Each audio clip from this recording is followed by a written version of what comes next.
Assalamualaikum Ustadz. Ya, waalaikumsalam warahmatullahi wabarakatuh. Ustadz, Afan, Ana hari ini ditugaskan menjadi MC-nya nih Ustadz. Ana buka dulu ya Ustadz ya. Silakan, tafadhol. Bismillahirrahmanirrahim. Assalamualaikum warahmatullahi wabarakatuh. Waalaikumsalam warahmatullahi wabarakatuh. Innalhamdalillah hamdan katsiran thayyiban mubarakan fih kama yuhibbu rabbuna wa yarda. Asyhadu an la ilaha illallah wa asyhadu anna Muhammadan abduhu wa rasuluh. Amma ba'du. Pertama, puji syukur kita kehadirat Allah Subhanahu wa taala yang telah melimpahkan karunia terbesarnya kepada kita, yaitu iman dan Islam.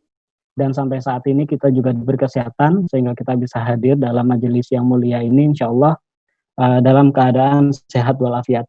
Selanjutnya, selawat serta salam semoga tetap terlimpahkan kepada Nabi kita, Nabi Muhammad Sallallahu Alaihi Wasallam, beserta keluarganya, serta para sahabatnya, para tabiin, para tabiut tabiin, dan umatnya yang teguh menjalankan sunnah beliau sampai akhir zaman kelak. Semoga kita termasuk di dalamnya. Amin. Iwafillah, sesuai dengan yang disampaikan oleh pengurus sebelumnya dan disampaikan juga melalui media publikasi, bahwa insya Allah hari ini kita akan mulai kajian membahas kitab Ushul Salasah bagian pertama dari 19 pertemuan.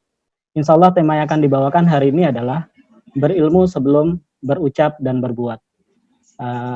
Seperti biasa, insya Allah materi akan disampaikan langsung oleh guru kita, Ustadz Hamdi Al-Bakri, Hafizahullahu Ta'ala. Insya kajian akan dibagi menjadi dua sesi. Sesi pertama adalah penyampaian materi. Insya Allah nanti sampai dengan 20 lewat 40 ya. Dilanjut dengan sesi tanya-jawab. Silahkan rekan-rekan untuk mempersiapkan pertanyaan terbaiknya. Nanti bisa disampaikan melalui pertanyaan langsung, melalui fitur raise hand, atau bisa melalui kolom chat box. Baik, sebelum kita mulai, saya akan mengingatkan kembali adab-adab di majelis ilmu. Yang pertama, mari kita luruskan niat, ikhlas hanya untuk mencari ridha Allah Subhanahu wa taala. Yang kedua, mari kita ikat ilmu dengan mencatat ilmu yang insya Allah nanti akan disampaikan Ustadz. Yang ketiga, nah ini penting nih buat kita semua, dimohon untuk mematikan audio selama kajian berlangsung untuk menjaga ketenangan. Untuk ikhwah yang tadi suaranya masih terdengar, belum di-mute, mohon untuk di-mute ya. Selanjutnya khusus ikhwan, ini khusus ikhwan nih. Mari kita buka videonya untuk supaya kita saling mengenal, harapannya bisa mempererat ukhuwah. Selanjutnya juga agar semakin terasa kebersamaan duduk di majelis ilmu ini. Baik, selanjutnya akan kita langsung mulai sesi pertama, yaitu penyampaian materi oleh Ustadz Hamdi. Ustadz Hamdi sudah siap, Ustadz? Baik, insyaallah. Alhamdulillah. Waktu dan tempat dipersilahkan, Ustadz. Tafadhol. Baik. Bismillahirrahmanirrahim. Assalamualaikum warahmatullahi wabarakatuh.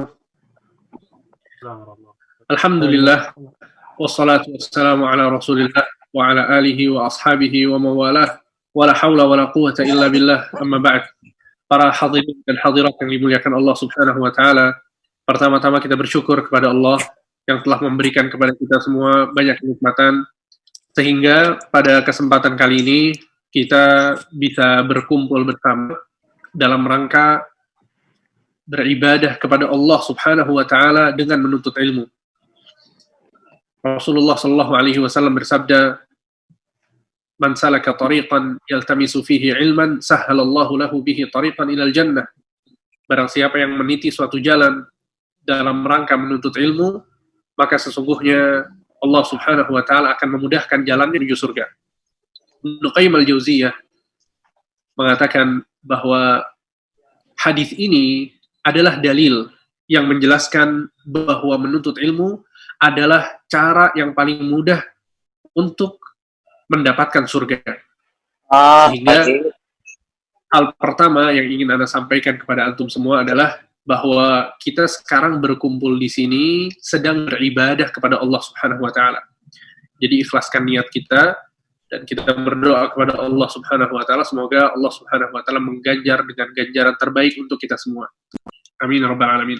Kemudian Ikhwani fillah wa akhwati fid din rahimani wa rahimakumullah jami'an. Kita mulai dari hari ini dan setiap pekannya pada hari Kamis, insya Allah dalam 19 pertemuan kita akan mengkaji bersama kitab yang berjudul Al-Usulus Tsalatsah. Kitab ini adalah kitab yang sangat penting untuk kita pelajari. Kitab ini berjudul Al-Usulus Tsalatsah, yang artinya adalah 3 pondasi utama atau 3 landasan utama. Apa yang dimaksudkan oleh penulis dengan 3 pondasi utama? Maksudnya adalah pondasi yang pertama, mengenal Allah, pondasi yang kedua, mengenal agama Islam, dan pondasi yang ketiga adalah mengenal Rasulullah SAW. Pertanyaan yang biasa ditanyakan adalah mengapa penulis memfokuskan untuk mengkaji 3 pondasi ini, itu mengenal Allah, mengenal agama Islam, dan mengenal Rasulullah. Jawabannya adalah karena 3 hal ini merupakan jawaban dari pertanyaan yang akan ditanyakan oleh malaikat kepada setiap manusia setelah mereka meninggal. Semua orang, setiap manusia, mukmin ataupun kafir, ketika dia wafat, kemudian dikuburkan, maka dia akan mendapatkan 3 pertanyaan, yaitu siapa Tuhanmu, siapa nabimu, dan apa agamamu. Sehingga penulis mengkaji 3 pertanyaan ini dengan menyebutkan dalil-dalilnya, dengan menyebutkan penjelasan yang ringkas, akan tapi padat, yang mudah untuk difahami oleh kita bersama.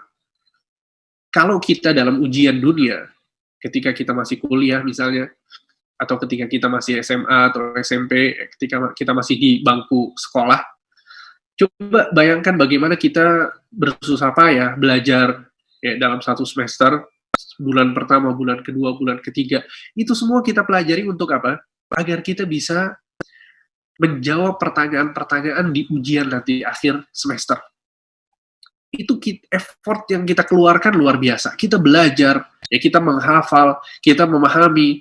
Mungkin terkadang kita harus membeli sebagian buku untuk memahami materi yang akan diujiankan nanti. Ya, effort yang kita keluarkan itu besar. Tujuannya apa? Agar kita bisa menjawab pertanyaan ujian ketika kita kuliah. Ya akhi, ya ukhti, bayangkan. Kita akan ditanyakan dengan 3 pertanyaan. Yang bisa menjawab, dia yang berhasil. Yang tidak bisa menjawab, dia adalah orang yang gagal. Keberhasilan apa dan kegagalan apa yang dimaksudkan dengan pertanyaan-pertanyaan tersebut? Bukan seseorang kemudian nggak dapat ijazah ketika dia gagal. Bukan kemudian dia nggak bisa dapat kerjaan yang bagus ketika dia gagal di pertanyaan tersebut. Kegagalan pada pertanyaan kubur adalah kebinasaan seumur hidup. Dan keberhasilan ketika seseorang bisa menjawab pertanyaan-pertanyaan di kubur adalah keberhasilan yang hakiki, keberhasilan yang semua orang menginginkannya, keberhasilan yang abadi. Dia akan masuk surga selama-lamanya, tanpa ada batasan waktu.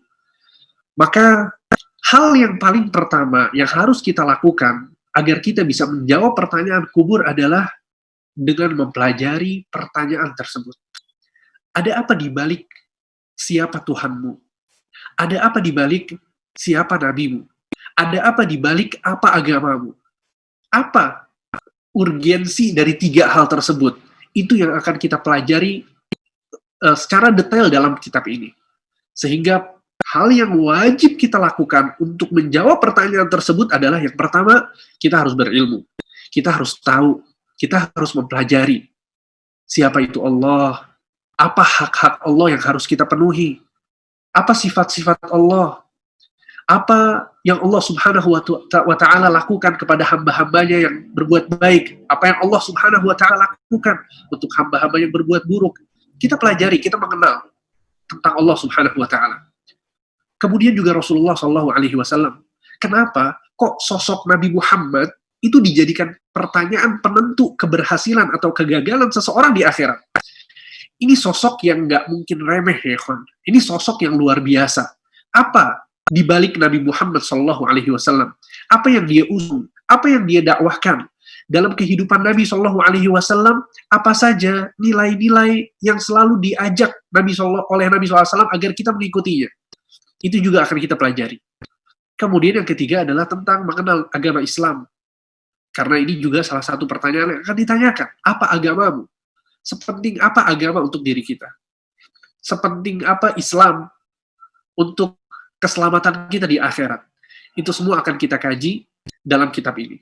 Jadi, yang paling pertama yang harus kita perhatikan dan yang harus kita lakukan ya, terhadap 3 pertanyaan ini adalah mempelajari isinya. Kemudian yang kedua adalah kita mengamalkan ilmu yang sudah kita dapatkan. Kemudian yang ketiga, kita mendakwahkan tentang ilmu yang tadi kita sudah dapatkan dan kita bersabar untuk mempelajarinya, untuk mengamalkannya, dan untuk mendakwahkannya. Kalau 4 hal ini dilakukan, insya Allah seseorang akan bisa menjawab pertanyaan di kuburan nanti. Sehingga inilah urgensi dari kitab yang akan kita bahas. Ya, kitab ini berjudul Usul Salasah, ya, 3 landasan utama, dan sudah diterjemahkan banyak ya, ke bahasa Indonesia, sehingga antum bisa mendapatkan kitabnya, baik itu secara PDF, ya, di internet banyak tersebar, linknya bisa di-download, kemudian juga yang dicetak juga banyak, ya, dan di sini Ana punya kitab yang sudah dicetak, judulnya adalah 3 Landasan Utama, seperti ini buku saku kecil, cetakan Pustaka Ibnu Umar, harganya nggak sampai 10.000, ya, 7.000, 8.000, 9.000, antum bisa cek di pasaran, dan antum bisa beli dan antum bisa dapatkan. Dan Ana berharap sekali setiap kita yang hadir itu punya buku. Ana berharap sekali setiap kita yang hadir punya bukunya, dan yang kedua dia punya buku catatan. Sehingga faidah-faidah yang antum dapatkan silahkan antum catat. Ya, semoga ini bisa menambah ilmu dan pengetahuan kita tentang Islam. Dan kajian ini, ikhwan, insya Allah akan berlangsung dalam 19 pertemuan. Sehingga dalam 19 pertemuan ini kita menyelesaikan kitab Al-Usul Salasah. Ya, Ana sudah buat skemanya, materi-materinya, dan seterusnya. Sehingga dalam 19 pertemuan, insya Allah kita bisa selesai. Ya, dan ini adalah modal besar bagi kita seorang penuntut ilmu. Ya, seorang penuntut ilmu, modal besar yang harus dia dapatkan adalah ilmu dasar dalam agama. Ya, dan diantara ilmu dasar dalam agama yang paling baik untuk dipelajari adalah dengan kitab Al-Usul Salasah. Kemudian, ya ikhwan, kitab ini ditulis oleh Syekh Muhammad bin Abdul Wahab rahimahullahu ta'ala. Beliau adalah seorang ulama besar yang disebutkan oleh ulama-ulama setelah beliau sebagai Al-Mujaddid. Maksud dari Al-Mujaddid adalah seseorang yang membawa ilmu, kemudian dia berdakwah, sehingga dia melakukan pembaruan. Ya, maksud pembaruan adalah bukan berarti membawa agama baru atau ajaran baru, tidak, akan tapi dia membawa dakwahnya Nabi Shallallahu Alaihi Wasallam, membawa dakwah yang murni, sehingga jika ada di tatanan masyarakat ya, hal-hal yang berkaitan dengan ritual-ritual yang sebenarnya tidak ada dalam agama Islam, itu diingkari oleh mujaddid ini, sehingga menjadi agama ini menjadi seperti baru lagi, sebagaimana Nabi Shallallahu Alaihi Wasallam sampaikan. Ya, oleh karena itu dalam sebuah hadis yang hasan atau sahih, Nabi Shallallahu Alaihi Wasallam mengatakan, Innallaha yab'atsu fi hadhil ummati ala kulli ra'si mi'ati sanatin man yujaddidu umura diniha. Sesungguhnya Allah Subhanahu Wa Taala setiap 100 tahun Allah mengutus seorang ulama yang akan memperbaharui agamanya. Ya, makanya sebagian ulama mengatakan bahwa Syekh Muhammad bin Abdul Wahab beliau adalah seorang mujaddid. Ya, dan beliau lahir pada tahun 1703 Masehi atau 1115 Hijriah. Kemudian beliau wafat di tahun 1206 Hijriah, atau bertepatan dengan 1793 Masehi, sehingga beliau wafat pada usia 92 tahun. Beliau wafat pada usia 92 tahun. Dan beliau menulis banyak buku, banyak karya beliau, di antaranya adalah Kitab Tauhid, kemudian Al-Qawaidul Arba' yang kita bahas sebelum kita membahas kitab ini, juga beliau yang menulisnya. Kemudian Al-Usul Sittah, 6 pondasi, ya, kemudian banyak ya, Kashfus Syubhat, dan kitab-kitab yang lain yang beliau tulis. Dan karya-karya beliau itu memiliki beberapa keistimewaan. Di antaranya adalah beliau kalau menulis, itu menulis sesuai dengan kebutuhan masyarakat. Dan ini adalah salah satu tanda dari kemuliaan seorang ulama. Seorang alim, seorang yang berdakwah kepada Allah Subhanahu wa Ta'ala.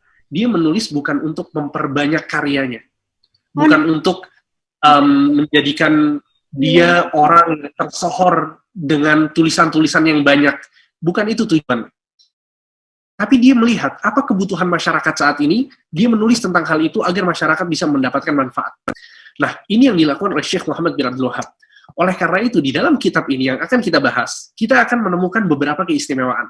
Di antaranya yang pertama adalah, kitab ini sangat mudah untuk difahami. Sangat mudah untuk difahami. Kalau antum baca kitab ini, tanpa membaca penjelasannya, antum akan paham. Sangat mudah sekali. Karena ini adalah tulisan yang ditulis oleh beliau untuk seluruh kalangan. Baik untuk anak kecil, untuk dewasa. Pokoknya kitab ini menjelaskan tentang 3 pertanyaan kubur tersebut agar orang semuanya bisa paham. Karena tujuannya adalah kebutuhan masyarakat, maka kitab ini sangat mudah untuk difahami. Itu yang pertama, keistimewaan dari kitab ini yang pertama. Kemudian yang kedua adalah bahwa penulis di dalam kitab ini setiap kali menjelaskan tentang sesuatu, pasti beliau sebutkan dalil yang menjelaskan tentang hal tersebut. Dan ya ikhwan, ini adalah salah satu keistimewaan dari para ulama ahli sunnah wal jamaah.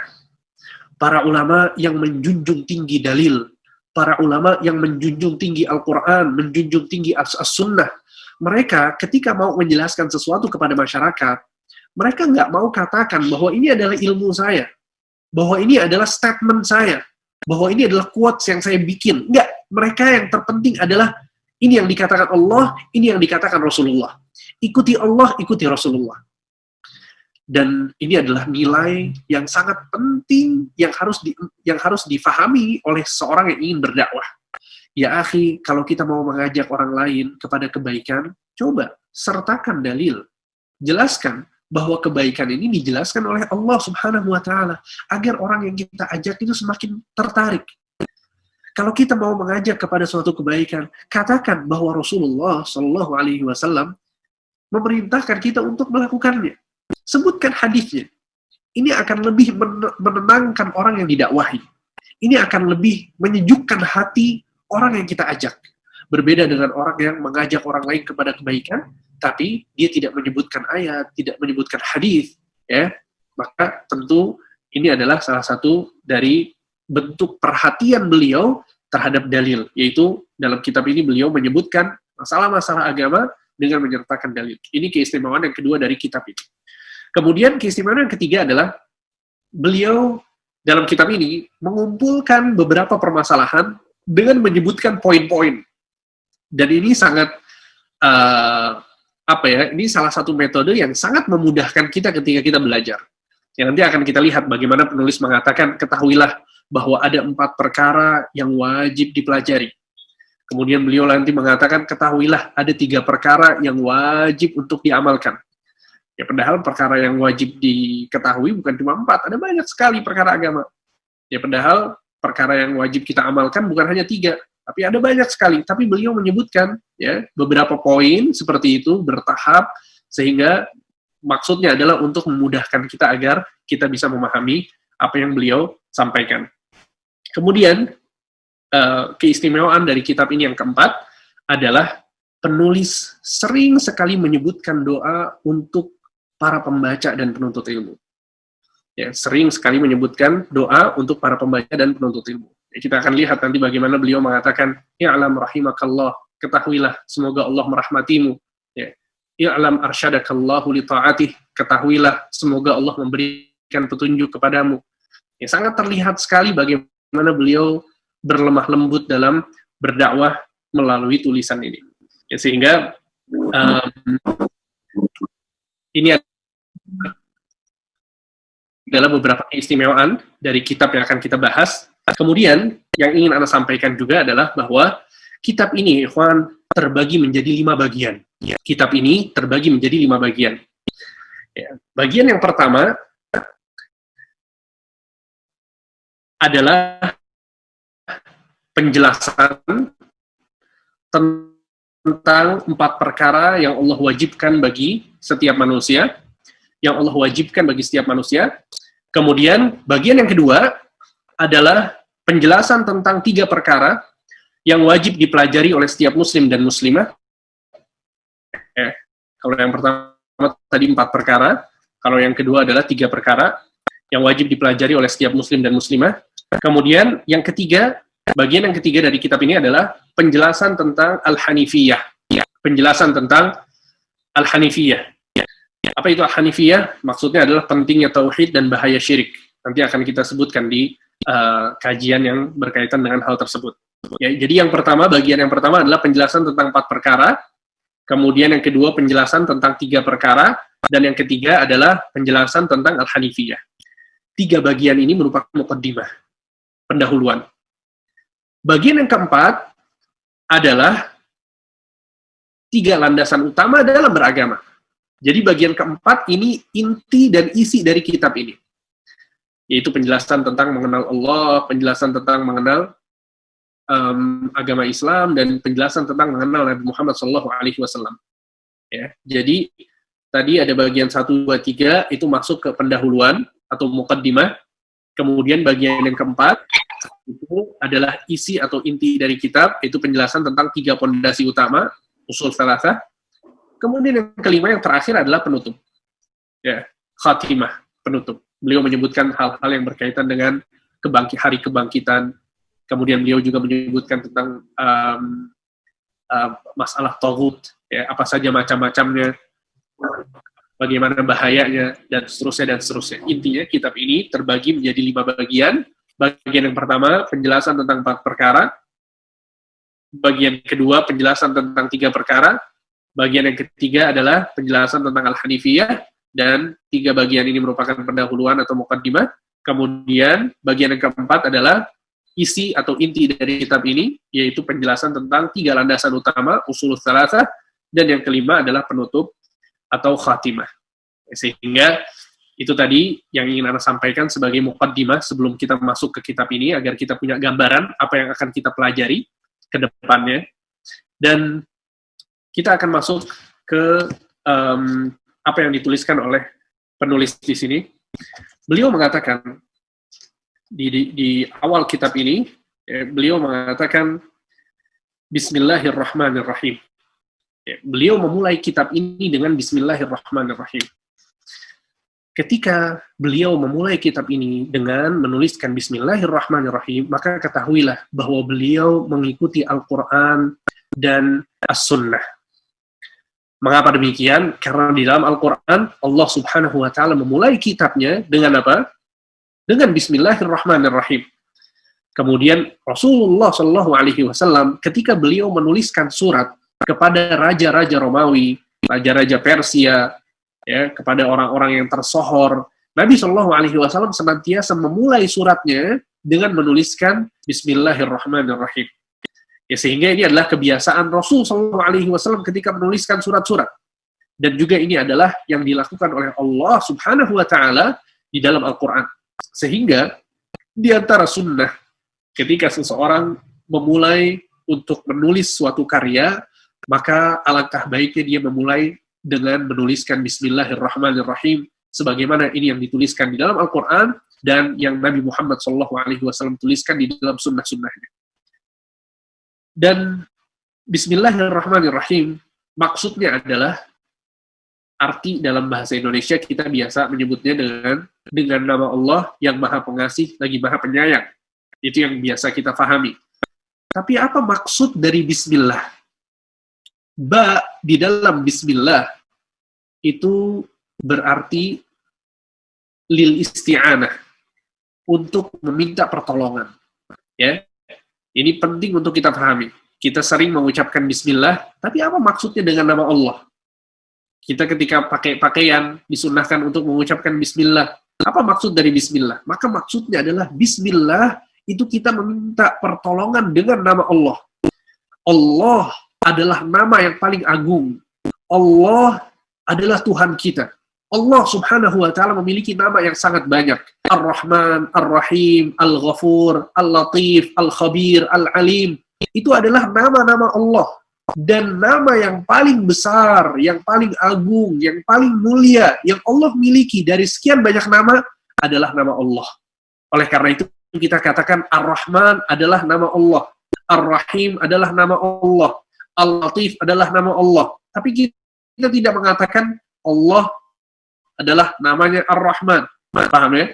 Sehingga seluruh nama-nama itu kembali kepada Allah. Oleh karena itu banyak ulama yang mengatakan bahwa nama Allah adalah al-ismul yang paling besar yang Allah miliki.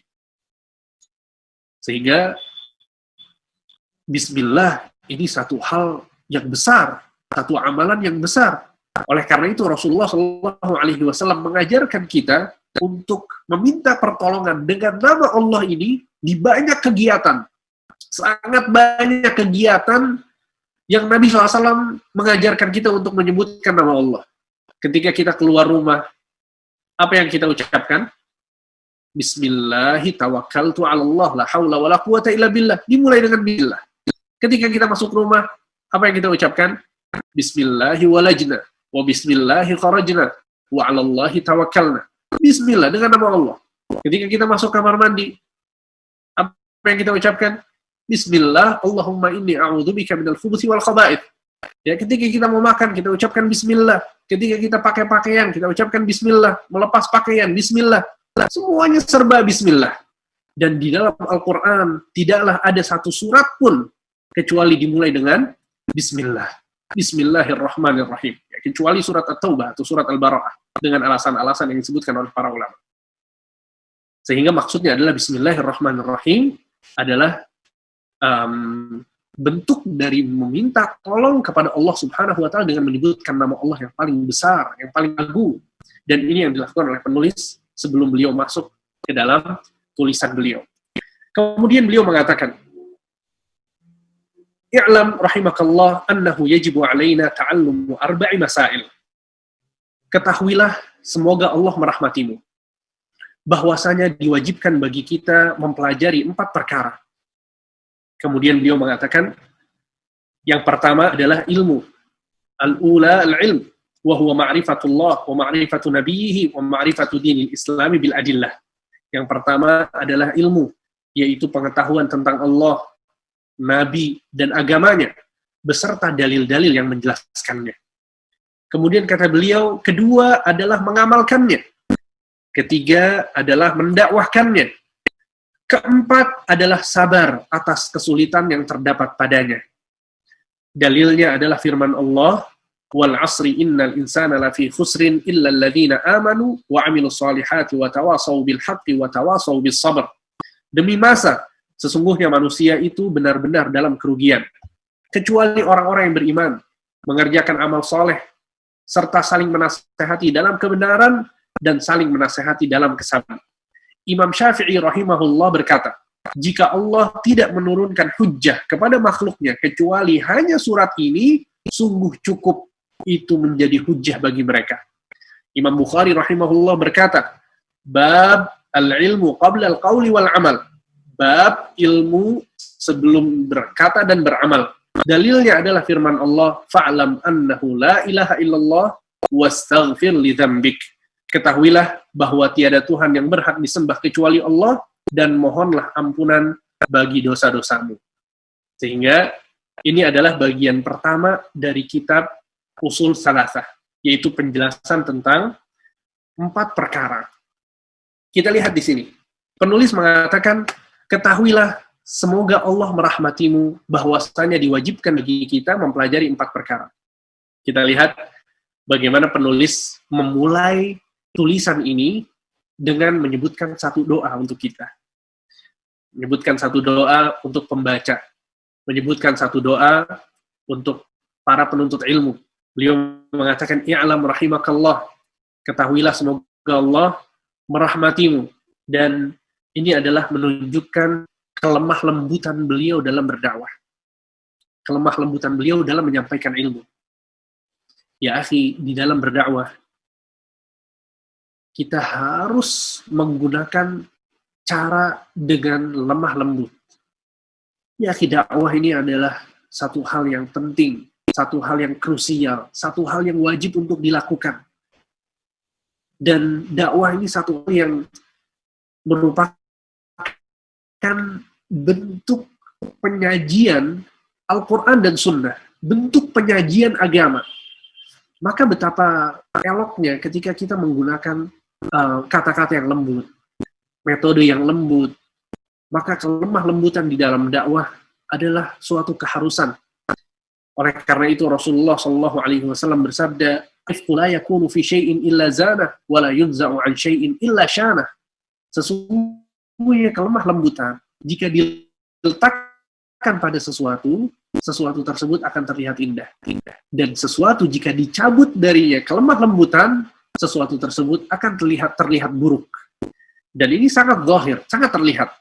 Coba antum bayangkan, subhanallah, terkadang sesuatu yang hak, sesuatu yang baik, sesuatu yang benar, itu kalau dibawakan tanpa lemah lembut, dia akan menjadi rusak, akan menjadi tidak enak dilihat. Dan ini adalah yang dikatakan oleh Nabi SAW tadi. Ar-rifqu la yakunu fi syai'in illa zanah. Sesungguhnya kelemah lembutan jika diletakkan pada sesuatu akan menjadikan sesuatu itu indah. Dan sebaliknya, kita lihat jika ada dakwah yang batil, ya kristenisasi contohnya. Masya Allah, sebagian mubasyirin, sebagian orang-orang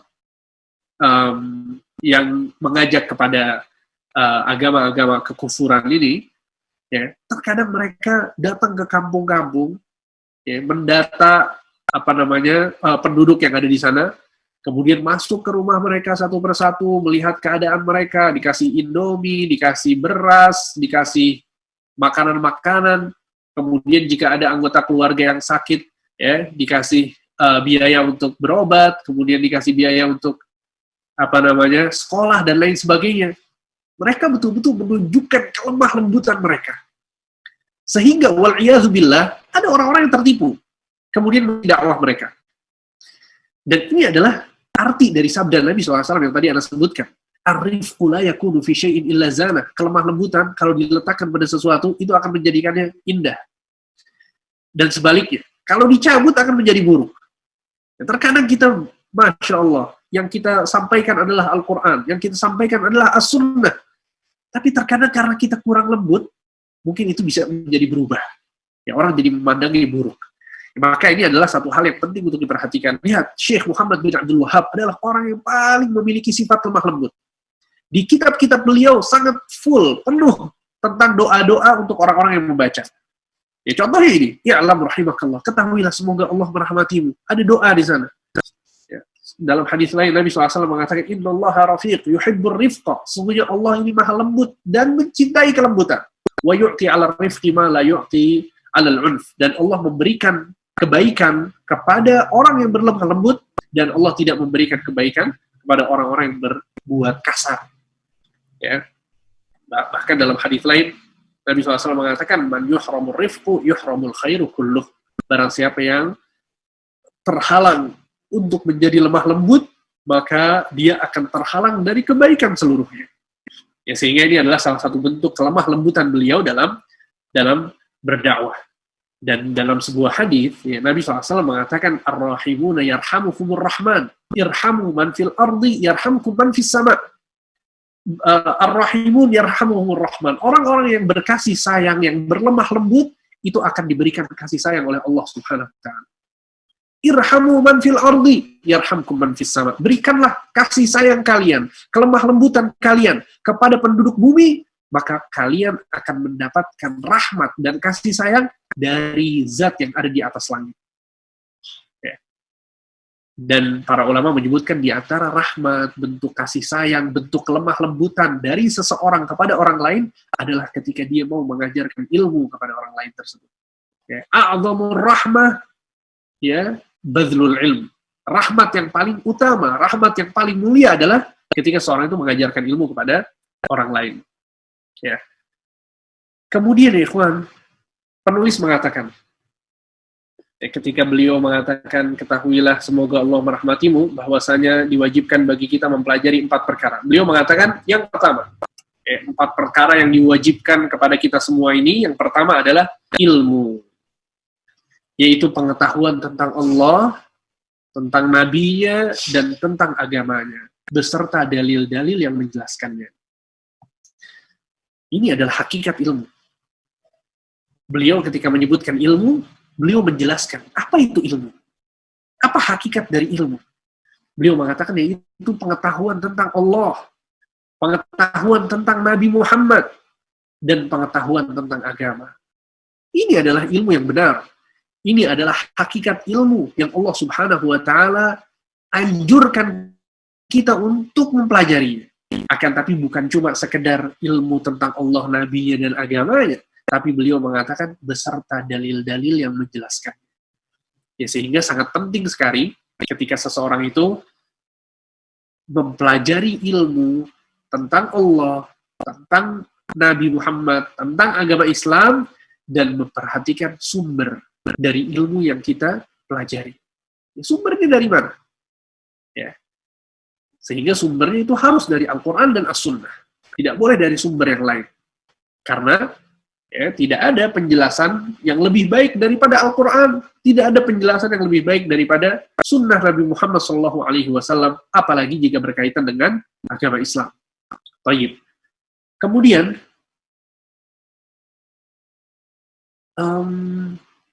bagaimana dengan ilmu-ilmu yang lain? Bagaimana dengan ilmu-ilmu yang lain? Sehingga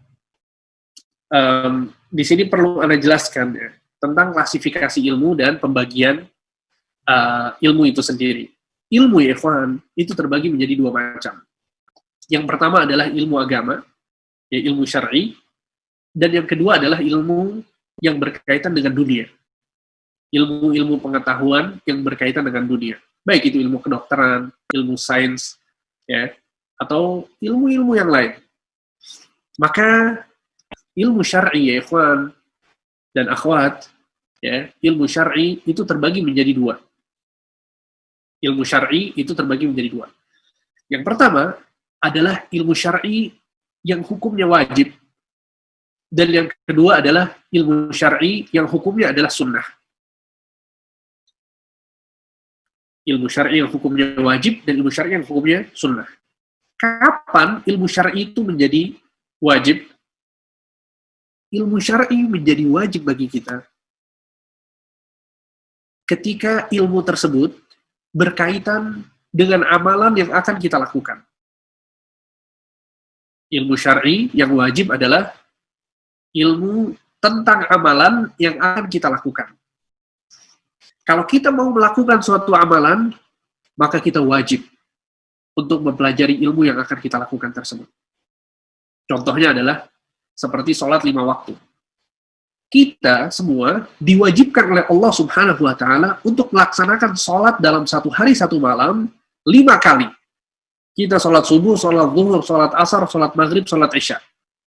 Karena kita diwajibkan oleh Allah untuk melakukannya, maka kita wajib untuk mempelajari ilmu yang berkaitan dengan sholat 5 waktu. Jadi kita harus tahu cara masuk ke dalam sholat itu seperti apa. Apa yang harus kita baca ketika kita sholat? Seperti apa gerakan-gerakan sholat? Apa saja yang membatalkan sholat? Apa saja rukun-rukun sholat yang kalau ditinggalkan batal sholat kita? Apa saja syarat-syarat sah sholat? Kapan waktu-waktu sholat? Bagaimana pakaian yang harus kita pakai ketika kita sholat? Tempatnya harus seperti apa? Itu semua hukum mempelajarinya apa? Wajib. Ya. Jadi ilmu yang wajib adalah ilmu yang berkaitan tentang amalan yang akan kita lakukan. Sama halnya dengan puasa Ramadan. Kita semua melakukan puasa Ramadan ketika Ramadan tiba. Apa yang harus kita pelajari? Apa yang harus kita lakukan? Yang harus kita lakukan adalah kita mempelajari ilmu tentang puasa. Apa yang harus kita lakukan? Kapan kita berpuasa? Kapan kita berbuka? Apa saja yang membatalkan puasa? Itu wajib untuk dipelajari. Ya, itu wajib untuk dipelajari. Sehingga ini adalah klasifikasi ilmu syar'i yang pertama. Ya. Jadi yang pertama adalah hukumnya wajib, yaitu ilmu tentang amalan yang akan kita lakukan. Jadi, sama halnya dengan orang yang mau berjual beli misalnya. Jika dia mau berjual beli, dia mau berdagang, maka dia harus tahu ilmu yang berkaitan dengan dagang. Jangan sampai kemudian dia berdagang, ya, dia melakukan suatu muamalah yang bertentangan dengan syariat. Ya. Sehingga maksudnya adalah apa yang ingin kita lakukan, itu yang harus kita pelajari. Kemudian, dan dalil yang menjelaskan tentang hal itu adalah surat Al-Isra ayat 36. Allah Subhanahu wa taala berfirman, "Wala taqfu ma laisa laka bihi ilm." Janganlah engkau bersikap tentang apa yang engkau tidak mengetahui, memiliki pengetahuan tentangnya. Ya, inna sam'a wal basara wal fu'ada kullu ulaika kana anhu mas'ula. Sesungguhnya pendengaran, penglihatan dan hati seseorang semuanya itu akan dimintai pertanggungjawaban oleh Allah Subhanahu wa taala di hari kiamat kelak. Ya, sehingga itu adalah dalil yang menjelaskan tentang bagian yang pertama dari ilmu syar'i ini. Ya, dan juga ada satu kaidah yang disebutkan oleh para ulama, mereka mengatakan ma la yatimul wajibu illa bihi fahuwa wajib. Suatu kewajiban yang tidak bisa dilakukan kecuali dengan hal yang lain, maka hal yang lain ini hukumnya juga wajib. Jadi kalau kita sekarang mau sholat misalnya, sholat ini tidak bisa dilakukan kecuali dengan ilmu tentang sholat. Ketika sholat ini wajib, maka ilmu tentang sholat ini juga hukumnya apa? Wajib. Begitu juga dengan puasa Ramadan. Puasa Ramadan hukumnya wajib. Dan kita tidak bisa melakukan puasa Ramadan kecuali dengan ilmu tentang puasa Ramadan. Maka hukum mempelajari ilmu tentang puasa Ramadan hukumnya adalah wajib. Dan begitu seterusnya. Ya. Kemudian, yang kedua dari pembagian ilmu syar'i adalah ilmu yang hukumnya sunnah. Ilmu yang hukumnya sunnah. Yaitu ilmu tentang perkara yang tidak diwajibkan oleh Allah Subhanahu wa taala kepada kita. Atau kita tidak atau belum mau melakukannya. Maka ini hukumnya sunnah. Apa contohnya? Contohnya seperti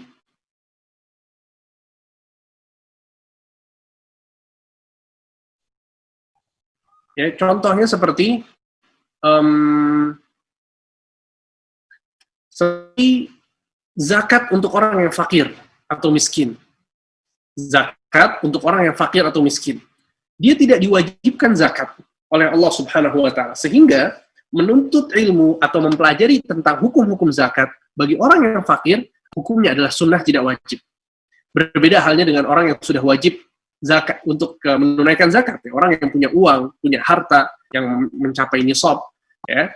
Dia wajib untuk mempelajari hukum-hukum zakat. Berapa yang harus dia keluarkan, bagaimana cara mengeluarkannya, dan lain sebagainya. Karena dia adalah orang yang diwajibkan zakat. Kemudian juga orang yang mau melakukan haji misalnya. Dia wajib untuk mempelajari. Tapi ketika dia bukan orang yang mampu, sehingga dia belum mau melakukan ibadah haji, maka hukumnya apa? Hukumnya sunnah untuk mempelajari hal tersebut. Ya, sehingga ini adalah hal yang penting untuk kita perhatikan. Jadi, ada ilmu yang wajib, ada ilmu yang sunnah. Dan para ulama menyebutkan ilmu-ilmu yang sunnah ini, ya, itu tetap diwajibkan untuk komunitas kaum muslimin, ya, agar ada di antara mereka yang mempelajarinya, sehingga ilmu itu tidak hilang. Ya, walaupun ilmu itu sunnah, tapi tetap tidak hilang. Ya, sehingga hukum mempelajari secara umumnya itu fardu kifayah, tapi perorangannya adalah sunnah sebagaimana yang tadi dijelaskan. Ya, sehingga ada sebuah hadis, ya, yang Nabi Shallallahu Alaihi Wasallam mengatakan, "Thalabul ilmi fardhatun ala kulli muslim." Ya, menuntut ilmu itu wajib bagi setiap muslim. Hadis sahih diriwayatkan oleh Imam Muslim. Apa maksud menuntut ilmu yang wajib dipelajari oleh setiap muslim di sini? Maka maksudnya adalah ilmu yang wajib yang pertama yang tadi kita jelaskan. Ya, semoga bisa memahami dengan baik hal ini, ya. Jadi ini adalah bagian pertama dari ilmu, itu ilmu syar'i. Yang pertama adalah hukumnya wajib, dan yang kedua adalah hukumnya sunnah. Baik. Kemudian inilah ilmu yang sangat penting untuk kita pelajari, ya. Inilah ilmu yang sangat penting untuk kita pelajari, dan kemudian ilmu yang kedua adalah ilmu dunia. Ilmu yang kedua adalah ilmu dunia. Dan ilmu dunia ini terbagi menjadi 3 bagian. Ilmu dunia ini terbagi menjadi 3 bagian. Bagian yang pertama adalah ilmu duniawi yang hukum mempelajarinya adalah wajib kifayah. Hukum mempelajarinya adalah wajib kifayah. Apa maksud wajib kifayah? Maksud wajib kifayah adalah kewajiban yang jatuh kepada satu komunitas. Jika ada di antara mereka yang melakukannya, maka kewajiban itu gugur. Kewajiban itu gugur. Ya, wajib kifayah itu seperti sholat jenazah misalnya.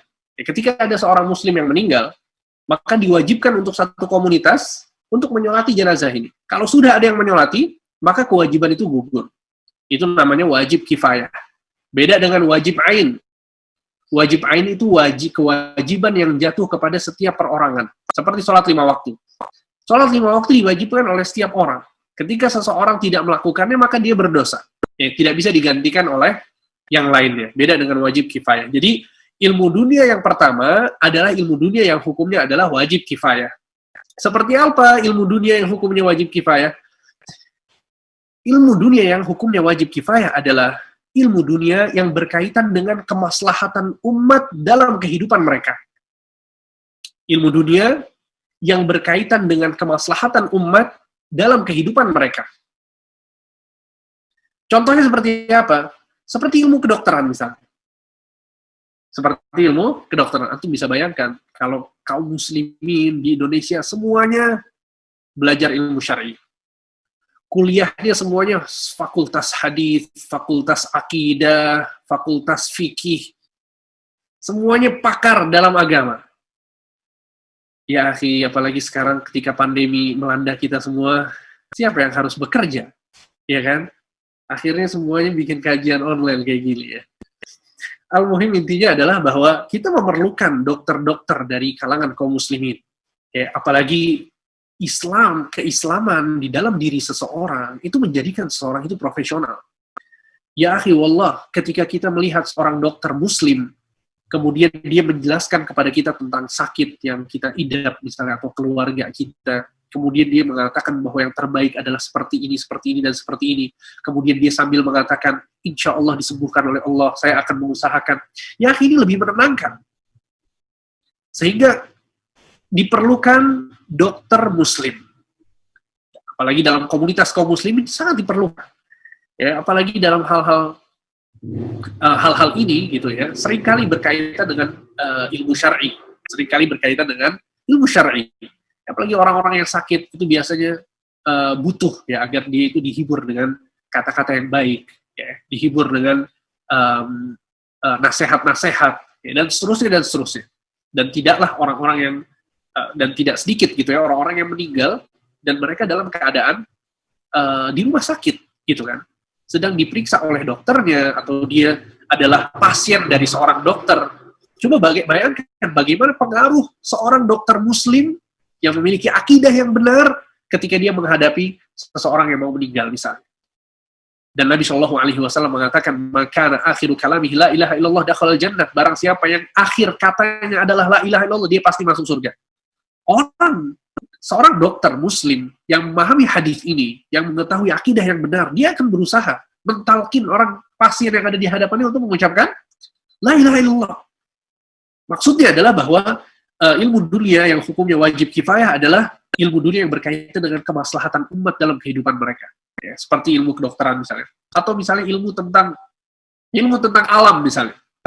Ilmu tentang kehutanan, ilmu tentang laut misalnya. Ya, karena kita tinggal di negara Indonesia, kita butuh ada orang-orang yang memahami tentang hal tersebut. Kemudian ilmu misalnya tentang pertahanan negara misalnya, ya, agar itu menjaga keamanan kaum muslimin. Maka ini adalah ilmu-ilmu yang bermanfaat, ya, ilmu duniawi yang hukum mempelajarinya adalah wajib kifayah. Harus ada di antara kaum muslimin yang mempelajari ilmu-ilmu tersebut. Baik. Kemudian itu adalah ilmu yang pertama. Ya. Baik. Kemudian yang kedua adalah ilmu duniawi yang mubah hukumnya. Ilmu duniawi yang mubah hukumnya. Kapan ilmu duniawi menjadi mubah? Ilmu duniawi menjadi mubah ketika ilmu tersebut urgensinya tidak sampai derajat ilmu dunia yang pertama. Ilmu dunia yang mubah itu ketika urgensinya tidak sampai derajat urgensi ilmu dunia yang pertama. Kalau ilmu dunia yang pertama tadi, belum ada dokter misalnya. Harus ada yang mempelajari ilmu kedokteran agar menutup celah ini. Sehingga hukumnya adalah wajib kifayah. Tapi kalau ternyata banyak dokter-dokter kaum muslimin, ya, sudah banyak sekali dokter kaum muslimin dan tidak perlu sebetulnya kita menjadi dokter untuk menolong kaum muslimin karena sudah ada sangat banyak sekali, maka mempelajari ilmu kedokteran dalam kondisi seperti ini hukumnya adalah mubah, dibolehkan. Dan ilmu-ilmu yang lain, ya ilmu ekonomi misalnya, ilmu fisika, apapun itu, maka hukumnya mubah. Kalau urgensinya tidak sampai derajat ilmu dunia yang pertama. Semoga bisa dipahami ya. Dan ini ya ikhwan, yang hukumnya mubah ini, kalau hukumnya wajib kifayah tadi jelas ya.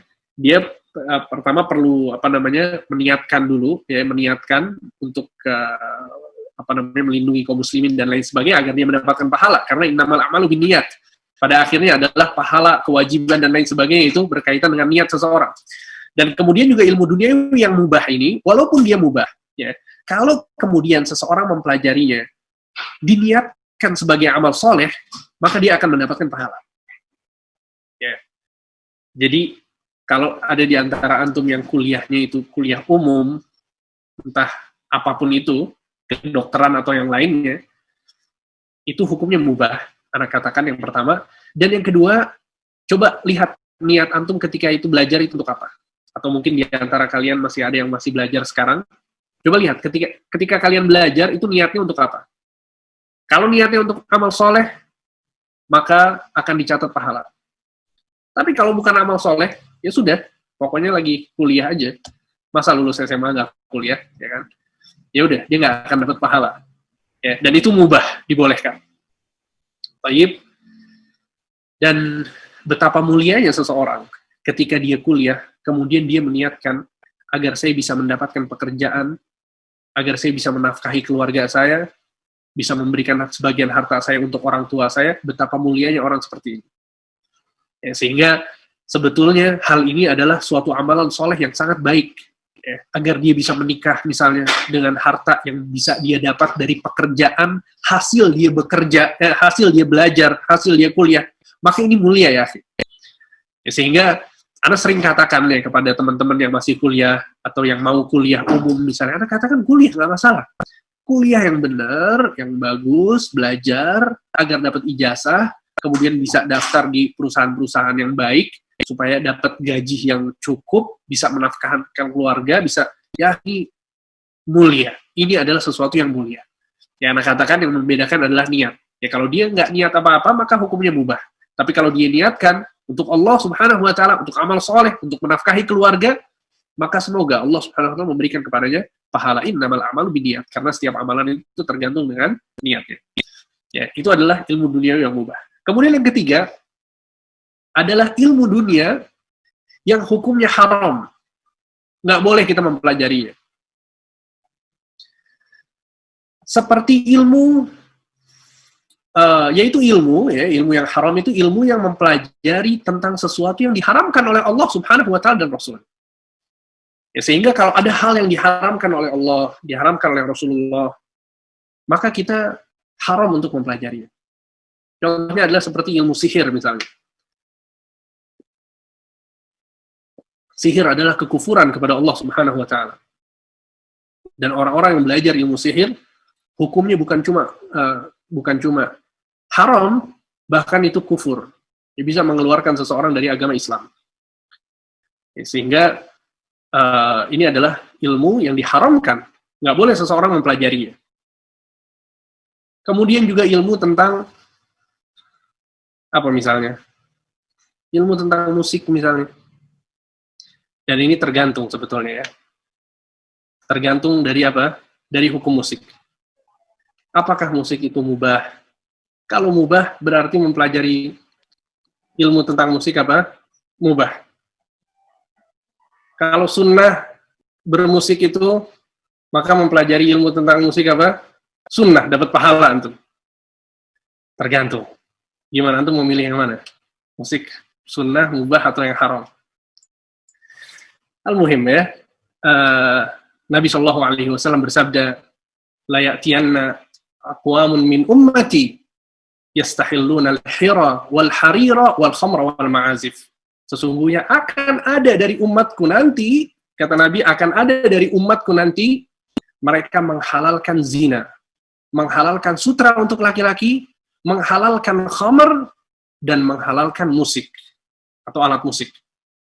Kalau alat musik, kata Nabi, nanti bakal dihalalkan, berarti hukumnya apa? Haram. Sehingga para ulama menyebutkan ya, bahkan 4 madhab, Imam Abu Hanifah, Imam Malik, Imam Ahmad, Imam Syafi'i, semuanya di madhab mereka mengatakan bahwa musik itu haram. Tapi tiba-tiba zaman sekarang ada yang berdakwah lewat musik. Ya, nggak bakalan masuk. Itu semua bilang haram. Kenapa terus dipaksain untuk jadi metode dakwah? Allahul musta'an. Bahkan Imam Syafi'i, ini sekedar tambahan faidah ya. Imam Syafi'i dalam kitab dalam kitab beliau menuliskan bahwa jika seseorang merusak barang orang lain, maka dia dhamin. Ya, dia harus mengganti, gitu ya. Jadi kalau antum merusak barang orang lain, antum harus mengganti. Kecuali barang-barang yang diharamkan. Di antaranya, kata Imam Syafi'i, seperti alat-alat musik. Jadi kalau ada seorang merusak alat musik orang lain, maka tidak ada dhaman, tidak ada jaminan di situ. Kata Imam Syafi'i, seseorang yang merusak alat musik orang lain, itu sama dengan dia menumpahkan khamr orang lain. Nggak perlu diganti. Atau menjatuhkan daging babi yang diharamkan. Perlu antum minta maaf, nggak perlu antum paham ya. Itu hukum, kata Imam Syafi'i, tentang orang yang merusak alat musik orang lain. Tapi jangan antum terus besok ke toko alat musik terus antum acak-acak ya. Jangan, mudorotnya lebih besar itu, nggak boleh ya. Berdakwah itu harus dengan hikmah. Tapi maksudnya adalah ini anak ingin menjelaskan bahwa bagaimana para ulama itu sepakat bahwa itu haram gitu. Dan itu suatu hal yang satu hal yang sangat lumrah gitu loh. Di dalam kalangan ahli ilmu itu udah nggak jadi perdebatan lagi. Tapi subhanallah ya ikhwan, inilah kita kadang sedih ya. Dan Nabi SAW mengatakan, la ya'ti alaikum zamanun illa walladhi ba'dahu syarrun minhu hatta talqaw rabbakum. Kata Nabi SAW, tidaklah datang suatu zaman yang baru, kecuali zaman yang baru ini akan lebih parah daripada sebelumnya. Datang lagi zaman lagi, terus begitu kata Rasulullah, sampai kalian bertemu dengan Allah. Maksudnya sampai kiamat. Ya. Sehingga kita melihat hal-hal yang sudah disepakati dahulu, sekarang itu jadi perbincangan. Bahkan yang memperbincangkan hal tersebut itu bukan cuma orang awam gitu loh. Sampai orang-orang yang ditunjuk sebagai ustadz, sebagai kiai, sebagai ulama, ya mereka pun memperbincangkan hal tersebut. Ini hadisnya dhaif dan lain sebagainya. Padahal sebagaimana yang Anda sebutkan, itu adalah satu hal yang sudah di kalangan para ulama tentang keharaman. Silahkan antum baca tafsir para ulama pada surat Luqman ayat 6. Antum lihat, antum search surat Luqman ayat 6, apa kata para ulama, atau apa kata para sahabat? Apa kata para sahabat Nabi tentang Luqman ayat 6? Silakan antum pelajari sendiri. Al-muhim intinya adalah bahwa itu adalah klasifikasi ilmu dunia. Ilmu dunia itu kadang wajib kifayah dengan sifat yang Anda sebutkan tadi. Kemudian terkadang menjadi mubah hukumnya, terkadang juga menjadi haram ya, ketika ilmu tersebut adalah ilmu yang mempelajari tentang sesuatu yang diharamkan oleh Allah dan Rasul-Nya. Ya, sehingga ini adalah klasifikasi ilmu yang disebutkan oleh para ulama, dan pertanyaannya adalah mana ilmu yang dipuji oleh Allah Subhanahu wa Ta'ala dan Rasulullah SAW di banyak ayat dan di banyak hadis.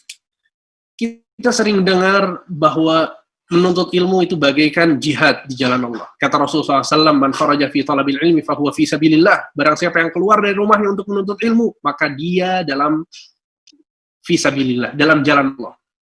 Dalam hadis lain yang sering kita dengar, barang siapa yang meniti suatu jalan untuk menuntut ilmu, akan dimudahkan jalan yang menuju surga. Di dalam sebuah ayat Allah menyebutkan bahwa orang yang menuntut ilmu itu diangkat derajatnya.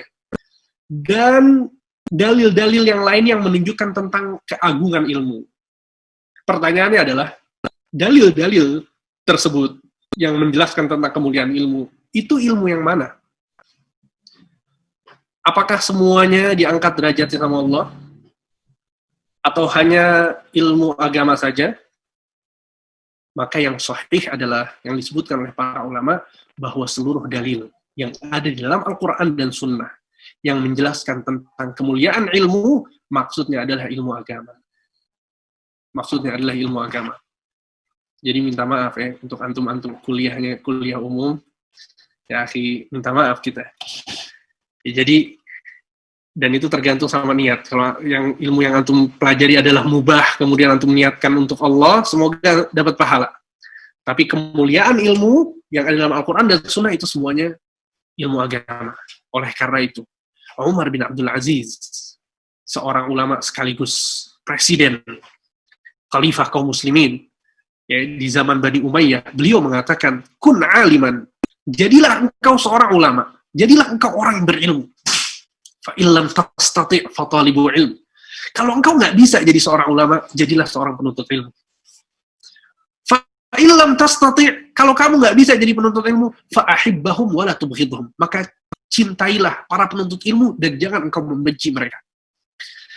Ya akhi, kita bisa semuanya jadi penuntut ilmu, jadi tulabul ilm. Dan jadilah seorang yang talibul ilm, penuntut ilmu. Buat schedule, buat jadwal di dalam keseharian antum untuk belajar. Dalam seminggu berapa? Sekali, 2 kali, 3 kali hadir, yang satu majelis akidah, yang satu majelis fikih, yang satu majelis tafsir misalnya. Lihat mana kajian-kajian yang paling bagus buat antum. Kalau antum adalah pedagang, coba hadiri kajian-kajian tentang muamalat misalnya. Kalau antum adalah misalnya ya orang yang bergelut dalam dunia pendidikan dan lain sebagainya, coba lihat apa yang dibahas oleh para asatidzah, ya, lihat asatidzah yang paling baik akhlak, yang paling baik ilmunya, belajar dari mereka, beli kitab yang mereka pelajari, yang mereka ajarkan, ya pelajari bersama mereka. Ya akhi, jadilah talibul ilm. Jangan pernah ridho untuk tidak menjadi talibul ilm. Janganlah ridho menjadi orang yang kehidupannya hanya dunia saja. Nggak pernah belajar, di rumahnya nggak ada buku, nggak pernah lihat kajian, nggak pernah hadir kajian, nggak ada motivasi untuk belajar. Jangan ya akhi. Belajar terus, jadilah seorang yang memiliki predikat talibul ilm. Sehingga ini tadi yang bisa Anda sampaikan untuk materi kajian kali ini. Semoga apa yang disampaikan bisa bermanfaat. Wassallallahu ala nabiyina Muhammad wa ala alihi wa sahbihi ajma'in. Wassalamualaikum warahmatullahi wabarakatuh. Waalaikumsalam warahmatullahi wabarakatuh. Alhamdulillah, insya Allah sangat banyak ya yang kita bisa dapatkan dari apa yang tadi Ustadz sampaikan. Nah, sesi pertama kita sudah selesaikan. Selanjutnya kita akan ke sesi berikutnya, yaitu tanya-jawab. Sebelum tanya-jawab, saya bacakan terlebih dahulu terkait pengumuman-pengumuman. Yang pertama, penyaluran infak rekan-rekan sekalian melalui TI 2006 Mengaji untuk mendukung program dakwah lain selain untuk operasional TI 2006 Mengaji, yaitu yang pertama sudah disalurkan ke Yayasan Kunci Kebaikan pembangunan pesantren Darul Quran di Oku Timur yang dibina oleh Ustadz Said Yai 2 kali. Yang pertama 1.590.000 pada tanggal 24 Juli 2020, yang kedua 2.300.000 pada tanggal 30 Juli 2020. Berikutnya, pembangunan pesantren Cahaya Islam Papua yang dibina oleh Ustadz Firanda Andirja Hafizahullah Ta'ala sebesar 780.000 pada tanggal 6 Agustus 2020. Dan terakhir, disampaikan infak juga ke HSI Abdullah Roy yang dibina oleh Ustadz Abdullah Roy sebesar 2 kali 250.000 pada tanggal 14 Agustus 2020 dan 505.000 pada tanggal 28 Agustus 2020. Kami ucapkan jazakumullahu khairan katsiran kepada para rekan-rekan yang telah menyalurkan infaknya melalui TI 2006 Mengaji. Semoga Allah Ta'ala membalas dengan kebaikan yang berlipat. Taib, untuk sesi kedua, seperti biasanya kita ada tanya jawab. Yang pertama, silahkan kepada rekan-rekan yang ingin bertanya langsung dapat menggunakan fitur raise hand. Pada periode pertama ini kita pilih 3 dari penanya langsung. Nanti akan dilanjutkan ke penanya yang melalui kolom chat box. Tafadhol, rekan-rekan sekalian. Ada diri izin bertanya, ada diri. Taib, tafadhol, Akhi Ramadan. Assalamualaikum warahmatullahi wabarakatuh, Ustaz. Assalamualaikum warahmatullahi wabarakatuh. Barakallahu fikum. Terima kasih atas sharing ilmunya, Ustaz. Mudah-mudahan antum dijaga keikhlasan dan keberkahan. Ustaz, bertanya mengenai metode menuntut ilmu ini, Ustaz, terutama mengenai metode menuntut ilmu agama gitu ya. Buat kami terutama mungkin sebagaimana yang Ustaz juga tahu, kita mayoritas mungkin bukan anak pesantren gitu Ustaz ya, dan mungkin rata-rata umurnya mungkin sudah 20 akhir atau 30 awal dan seterusnya, bahkan ada beberapa yang sudah lebih senior. Nah, metode seperti apa yang kira-kira cocok untuk kami dalam menuntut ilmu agama, Ustaz? Kayak misalnya mungkin kita batasi misalnya seperti pertama mulazamah gitu ya.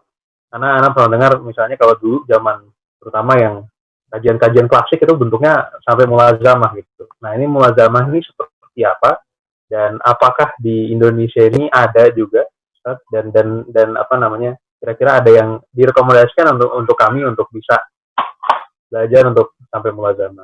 Itu yang pertama. Yang kedua, kajian. Kalau kajian enaknya strukturnya seperti apa, Ustaz? Apakah memang sebaiknya benar-benar mantap di akidah, kemudian di akhlak misalnya, baru kemudian ke lain-lain, atau sebenarnya sembarang pun nggak apa-apa gitu? Apa plus minusnya? Dan yang ketiga, baca buku, baca kitab.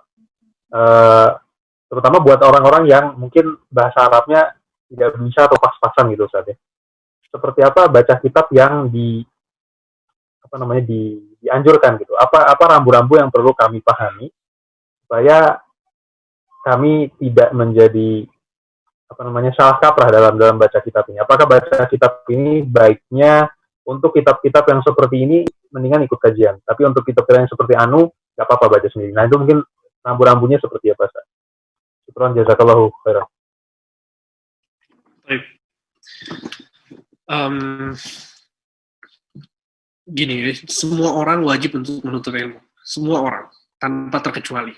Tadi kita lihat penulis mengatakan ada 4 kewajiban untuk setiap manusia. Yang pertama adalah ilmu. Dan ilmu apa yang harus didalami? Ilmu agama. Ilmu tentang Allah, tentang Rasulullah, dan tentang agama Islam. Sehingga kita nggak bisa tawar-menawar untuk mengetahui ilmu yang berkaitan tentang Allah, tentang Rasulullah, tentang prinsip dasar agama. Itu nggak ada tawar-menawar. Siapapun kita. Baik kita pernah pesantren, kita nggak pernah pesantren, kita ustadz, kita bukan ustadz, kita seorang pegawai, atau kita seorang yang punya usaha, siapapun kita wajib mempelajari dasar-dasar ilmu agama. Dasar-dasar ilmu agama itu ada banyak hal sebetulnya, dan yang paling prinsip adalah akidah.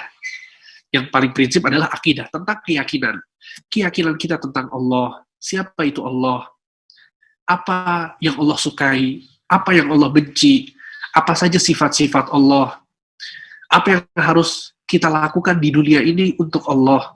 Ya, itu hal-hal yang sangat prinsip, dan ini adalah ilmu akidah. Baik. Kemudian juga ilmu yang berkaitan dengan kewajiban-kewajiban yang kita lakukan pada keseharian kita.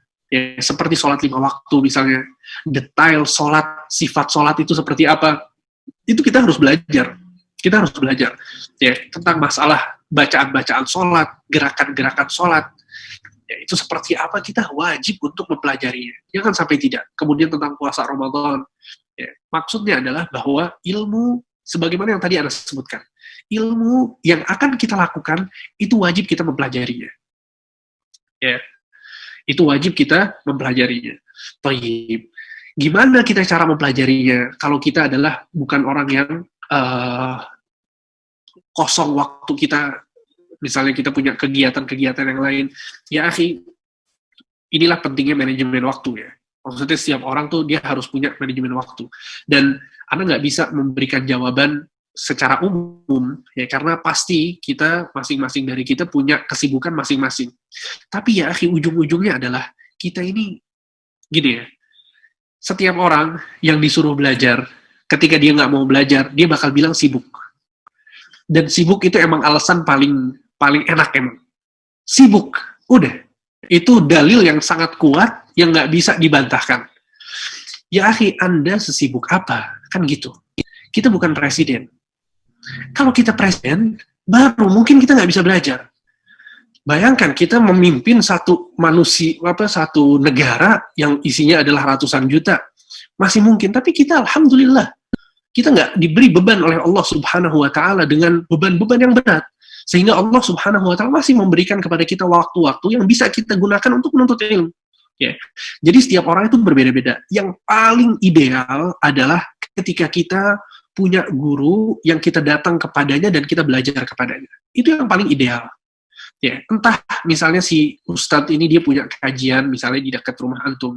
Ya, antum misalnya di Jakarta atau di Bogor atau di manapun tempat antum.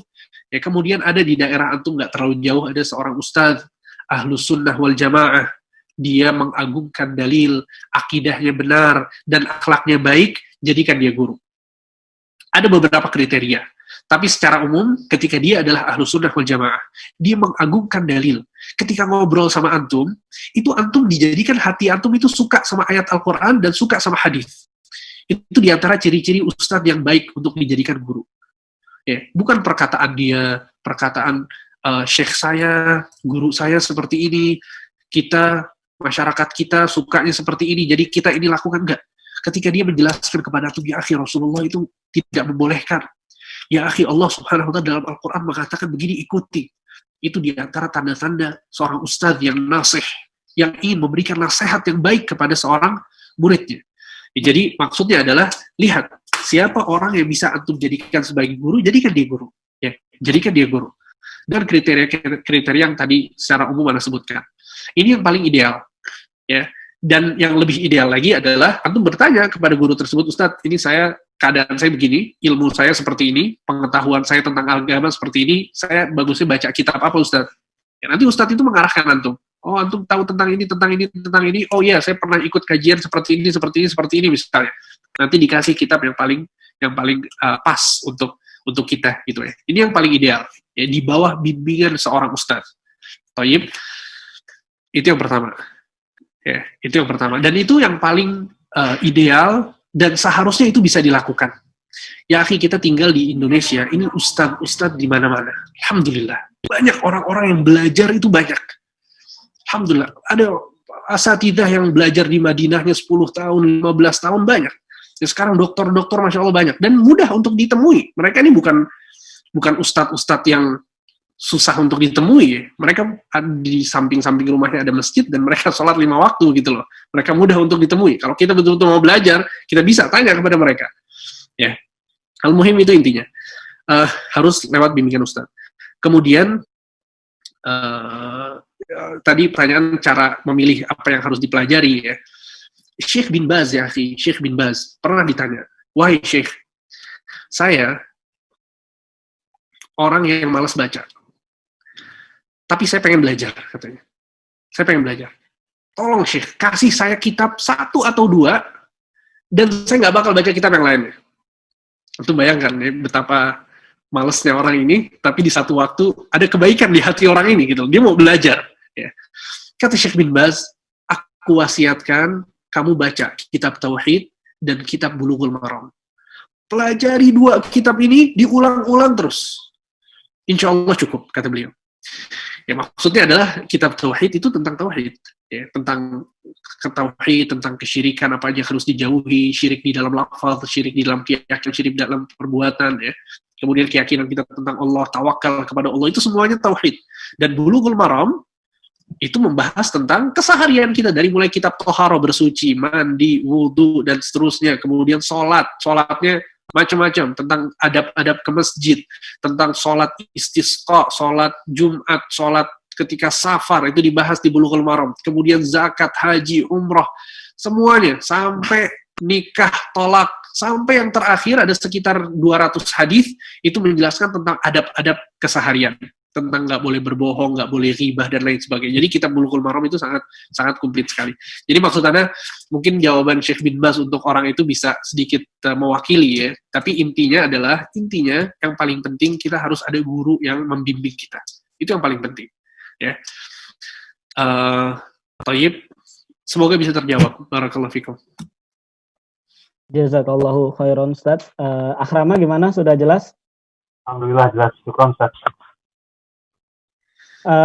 Taib, untuk pertanyaan berikutnya, penanya langsung silahkan bisa raise hand atau menyampaikan instruksinya. Assalamualaikum Ustaz. Waalaikumsalam warahmatullahi wabarakatuh. Barakallahu fiik Ustaz. Semoga antum dan keluarga senantiasa dilindungi Allah Subhanahu wa taala. Min fadlik, karena ingin bertanya, tadi disampaikan mengenai bentuk kelemah lembutan dalam berilmu itu adalah dengan menyampaikan atau mengajarkan ilmu tersebut kepada orang lain. Nah, yang jadi pertanyaan Ana, kalau untuk orang-orang yang baru belajar, sebenarnya bagaimana selayaknya di tahap awal untuk mendakwahi orang-orang di sekitarnya, Ustaz? Dengan cara yang mungkin tidak menyinggung orang-orang tersebut. Mungkin itu saja, Tan. Jazakallahu khairan. Baik. Begini, kita kalau baru belajar, maka kita harus mengetahui kadar ilmu yang kita miliki. Tapi jangan sampai karena kita baru belajar, kemudian kita malas-malasan berdakwah atau mundur karena dengan alasan kita baru belajar. Jangan juga. Ada hal-hal yang kita mengetahuinya, kita tahu ilmu tentangnya, dan itu mudah untuk dilakukan. Ya. Maka ini adalah kewajiban untuk setiap orang. Nggak bisa seseorang itu mengatakan bahwa saya baru belajar kemudian tidak berdakwah. Contohnya ketika melihat keluarganya nggak sholat misalnya. Nah ini udah nggak bisa katakan, saya bukan ustadz, saya nggak bisa ngasih ceramah ke mereka. Nggak usah ceramah ya akhi, ajak mereka suruh sholat. Bangunin mereka tidur, kemudian suruh sholat. Ya. Dan masalah dakwah ini nanti akan kita bahas ya di beberapa kajian berikut secara detail, seperti apa dakwah yang benar, kemudian bagaimana cara kita membedakan antara dakwah untuk orang awam dan dakwah untuk seorang alim dan lain sebagainya. Tapi intinya adalah bahwa kelemah lembutan itu tergantung dengan, itu sebetulnya tergantung dengan audiens kita ya, tergantung dengan audiens kita ya. Dan kelemah lembutan itu satu hal yang sangat berpengaruh di dalam dakwah. Sehingga yang pertama kita harus perhatikan adalah ilmu, dan yang kedua adalah kelemah lembutan. Taib. Jadi ini adalah dua hal yang nggak bisa dipisahkan di dalam dakwah. Yang pertama ilmu, yakinkan orang yang ada di hadapan kita bahwa yang kita ajak, kita mengajak kepada sesuatu yang berdasar, gitu ya. Entah itu dari ayat Al-Quran atau hadis Nabi SAW, ya kita jelaskan dia seperti apa, ya kita jelaskan dia dengan ilmu. Kemudian yang kedua adalah dengan kelemah lembutan. Dan kelemah lembutan ini tergantung. Kita nggak bisa menyamakan ketika kita berdakwah kepada istri kita sama ketika kita berdakwah kepada teman kita misalnya. Kita nggak bisa bedakan antara berdakwah kepada orang tua kita dengan berdakwah kepada anak kita. Ya sehingga itu betul-betul berbeda. Ya, caranya, metodenya, kemudian kelemah lembutannya pun berbeda. Berbeda kita berdakwah kepada seseorang yang mudah tersinggung dengan orang yang biasa saja. Ya, sehingga maksudnya adalah bahwa kelemah lembutan ini bukan satu hal yang absolut ya, bukan satu hal yang absolut. Kalau kelemah lembut itu berarti harus seperti ini, enggak. Ya, maksudnya itu caranya macam-macam. Di antara bentuk lemah lembut adalah kita memberikan hadiah. Nabi SAW mengatakan tahadu tahabu, saling berikanlah hadiah kalian, sesungguhnya itu akan menjadikan kalian saling mencintai. Ya. Mungkin ada orang-orang yang nggak mempan dengan hadiah, tapi dia lebih mempan dengan kita datengin setiap hari misalnya, kita ajak ngobrol setiap hari, kita datang ke rumahnya seperti orang-orang yang sudah tua, misalnya kita punya keluarga, paman atau yang lain sebagainya sudah tua. Ya, mungkin dengan cara metode lemah lembut kepada mereka adalah dengan mendatangi mereka, Ya, sehingga maksud Anda adalah lemah lembut itu nggak absolut ya. Kita nggak bisa menentukan seperti ini dan seperti itu. Intinya adalah lemah lembut kita paham. Maksudnya dengan baik, tidak kasar, ya, entah itu dengan memberikan hadiah, dengan mengunjungi, atau yang lainnya. Wallahu a'lam. Barakallahu fikum Ustaz atas jawabannya. Selanjutnya kita ke pertanyaan yang sudah ditulis di kolom chat box ya. Alhamdulillah di sini cukup banyak pertanyaannya. Kita lihat yang pertama 3 dulu ya. Yang pertama Ustaz, bagaimana cara menyikapi orang yang menyampaikan ilmunya dengan sombong, menganggap orang lain lemah bila dihubungkan dengan Quran surat Al-A'raf ayat 13. Tafadhal Ustaz. Baik. Sebentar, kita lihat Al-A'raf ayat 13.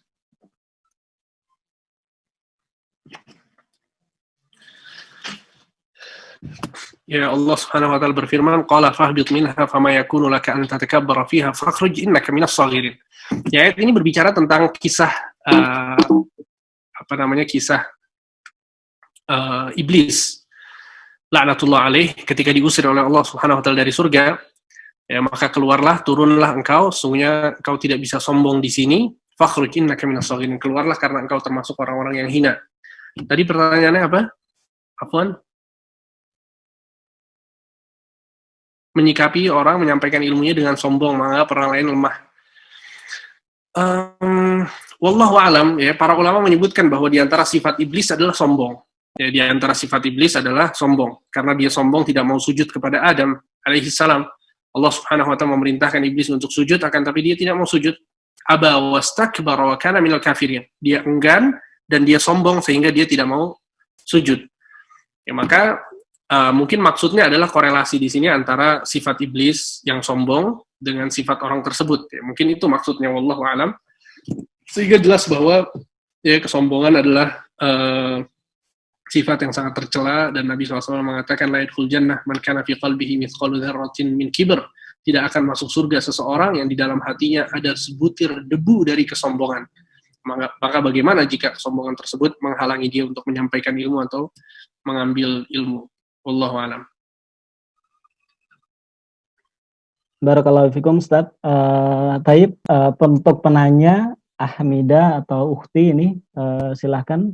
Apakah ada pertanyaan lanjutan atau sudah jelas? Kita lanjut aja ke selanjutnya, Ahsan.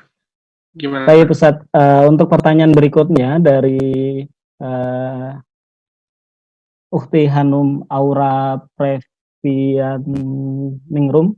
Bismillah, awan Ustaz, saya ingin bertanya terkait menuntut ilmu dunia. Kebetulan saya baru saja menyelesaikan studi di bidang pertanian dan sedang melakukan riset gabungan mengenai konservasi tumbuhan.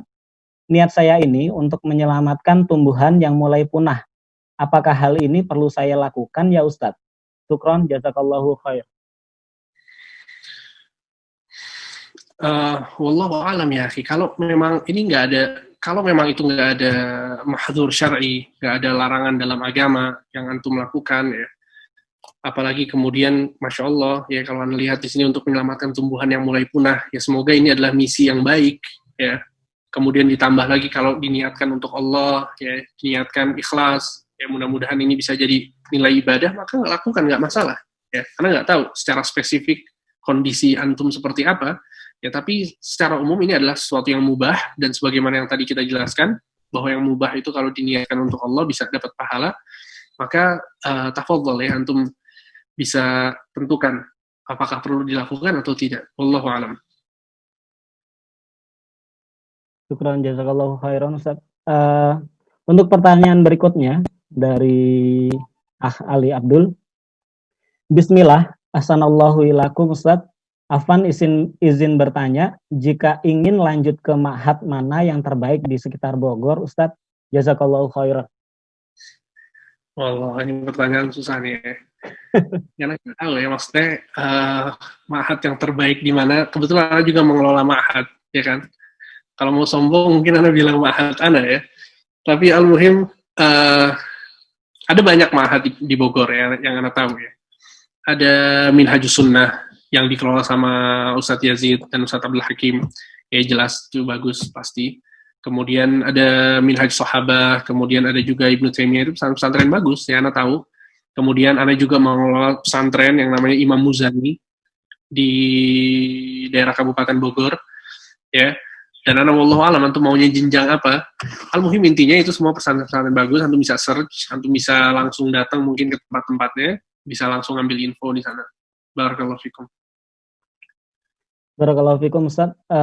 Sebelum pertanyaan ketiga kepada rekan-rekan semuanya, di kolom chat box ada informasi penting dari pengurus TI 2006 Mengaji, bisa diperhatikan ya di situ terkait jadwal, silabus dan seterusnya.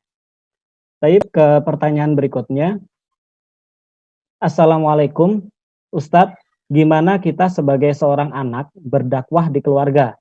Karena kalau menyampaikan sesuatu seperti tidak pernah didengar. Kadang saya suka share ilmu agama saja di sosmed dengan harapan keluarga saya melihat. Apakah itu saja cukup? Terima kasih.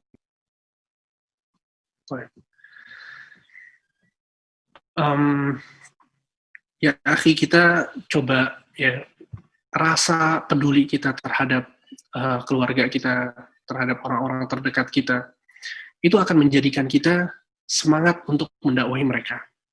Dan apapun caranya, silahkan ditempuh. Ya, selama itu mudah-mudahan bisa mendatangkan kebaikan, silahkan ditempuh. Ya, entah lewat medsos, atau kita misalnya bicara baik-baik misalnya, atau dengan kita ajak ke suatu kajian misalnya, atau kita datengin orang, misalnya kita bawa teman kita atau temannya orang tua kita yang bisa mendakwahkannya. Ya, apapun caranya silahkan ditempuh. Ya, intinya kita nggak bisa mengatakan bahwa ini saja cukup atau cukup melakukan ini saja, tapi intinya adalah lakukan apa yang bisa dilakukan, maksimalkan terus. Nabi Muhammad SAW mendakwahkan pamannya tahunan, sampai ketika dia mau meninggal masih terus didakwahkan oleh Nabi SAW. Sehingga terkadang kita jangan mengatakan bahwa ketika kita menyampaikan sesuatu kemudian berarti nggak bisa pakai ucapan. Ya akhi, jangan kita putus satu metode dakwah. Ya, terus lakukan. Ya, kalau nggak bisa kita lakukan sekarang, undur sampai besok. Ya, kita buat waktu renggang antara satu dakwah dengan dakwah yang lainnya. Misalnya setiap berapa hari sekali kita ajak ngobrol tentang dakwah, atau setiap seminggu sekali kita ajak ngobrol tentang dakwah, sisanya kita coba share di medsos. Ya, intinya adalah ya, semangat berdakwah, kemudian apapun caranya terus ditempuh. Yang mudah-mudahan Allah Subhanahu wa taala memberikan hidayah kepada orang-orang yang kita cintai. Amin. Barakallahu fikum. Jazakallahu khairan Ustaz. Tadi sudah 3 pertanyaan Ustaz, ada 1 pertanyaan lagi. Lanjut Ustaz atau kita cukupkan ketiga pertanyaan? Lanjut, tafadhol lanjut, dan yang mau keluar dipersilahkan ya, karena kajiannya udah selesai. Tapi kalau misalnya mau ada yang ditanyakan dan mendengar pertanyaan, silahkan untuk tetap tinggal. Tafadhol. Baik Ustaz. Pertanyaan terakhir dari Muhammad Akbar. Bismillah, barakallahu fiik. Di jurusan kami, teknik industri, kami diajarkan ilmu ekonomi teknik, diwajibkan, yang di dalamnya mengandung unsur time value of money, di mana menghitung investasi acuannya adalah bunga atau rate. Bagaimana hukum mempelajari ilmu seperti ini? Apakah jika diniatkan agar kita bisa terhindar dari riba tidak mengapa? Jika sebaiknya diminta mengajari ilmu ini, apakah sebaiknya menolak? Mohon nasihatnya Ustadz. Jazakallahu khair. Baik. Betul ya, ini diantara satu ilmu yang kita harus berhati-hati. Kita harus berhati-hati. Hudzaifah ibn Yaman, seorang sahabat, ya, beliau pernah mengatakan, alimtu syarra li syarri lakinna li tawaqqih faman lam ya'rif syarra minal khairi yaqa' fih. Ya, sesungguhnya aku mempelajari keburukan itu bukan untuk melakukan keburukan tersebut, akan tetapi aku mempelajari keburukan agar aku bisa terhindar dari keburukan itu. Karena sesungguhnya orang yang tidak mengetahui keburukan, dia akan terjatuh ke dalamnya.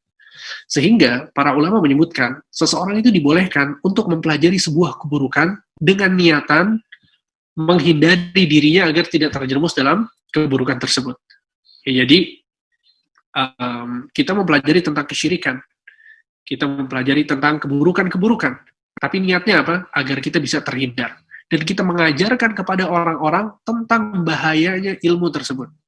Ya sehingga kalau antum mempelajari ini, kemudian maksudnya adalah untuk menghindarinya, maka insya Allah nggak masalah. Ya, agar antum misalnya bisa ngasih tahu ke orang-orang yang lain, ya nanti antum bisa bikin penjelasan kepada orang dalam bidang tersebut dengan detail, sehingga ketika antum menguasai hal tersebut, antum bisa menjelaskan kesalahannya dan lain sebagainya, itu dibolehkan. Dan wallahu alam ya, maksud antum mengajarkannya itu seperti apa? Ya kalau ternyata antum diminta mengajari ilmu ini ya dengan niat agar orang-orang itu belajar dan orang itu bakal bekerja di bank konvensional yang di situ berkutat di urusan riba, ya maka itu nggak boleh. Ya maka seperti itu tidak boleh. Jadi dilihat seperti apa prakteknya. Kalau kemudian mempelajari hanya untuk supaya kita menghindari dan kita tidak akan terjerumus dalam keharaman tersebut, insya Allah nggak masalah. Yang jadi masalah kalau kita mempelajarinya kemudian untuk apa? Untuk melakukannya atau kita mengajarkan orang lain, kemudian orang-orang itu dengan ilmu yang kita berikan mereka melakukan praktek-praktek riba, maka ini tidak boleh dan termasuk dalam ilmu yang diharamkan. Wallahu ta'ala a'lam. Barakallahu fikum Ustaz. Taib, pertanyaan dari Muhammad Abai tadi terakhir Ustaz. Nah, selanjutnya mungkin bisa disampaikan closing statement atau simpulan dari kajian kita hari ini Ustaz. Taib. Mungkin hanya itu yang bisa Anda sampaikan ya. Intinya adalah bahwa alhamdulillah kita sekarang telah menyelesaikan pertemuan pertama dari 19 pertemuan ya, dan ya akhi, ya ukhti, barakallahu fikum, belajar itu dibutuhkan kesabaran di sana. Ya. Ayo, tempuh waktu belajar itu dengan kesabaran. Ya, kita nggak bisa belajar sekali, 2 kali, 3 kali, kemudian menguasai. Nggak mungkin. Ya harus ada waktu yang harus kita tempuh, kemudian harus ada effort yang harus kita keluarkan. Ya sehingga sabar untuk mengikuti kajian ini. Semoga apa yang bisa apa yang kita lakukan, ya, apa yang kita keluarkan, tenaga, pikiran, waktu, itu semuanya bermanfaat bagi kita semua. Dan mungkin hanya itu yang bisa Anda sampaikan. Sallallahu alaihi Muhammad wa ala alihi wa sahbihi ajma'in. Wassalamualaikum warahmatullahi wabarakatuh. Waalaikumsalam warahmatullahi wabarakatuh. Taib, jazakallahu khairan Ustaz atas ilmu yang telah disampaikan. Semoga kita diberi keistiqomahan ya, karena masih cukup panjang perjalanan kita. Allah memudahkan kita untuk memahami dengan pemahaman yang benar dan bisa mengamalkan dalam kehidupan sehari-hari. Baik, kita tutup majelis kita hari ini dengan doa kafaratul majelis.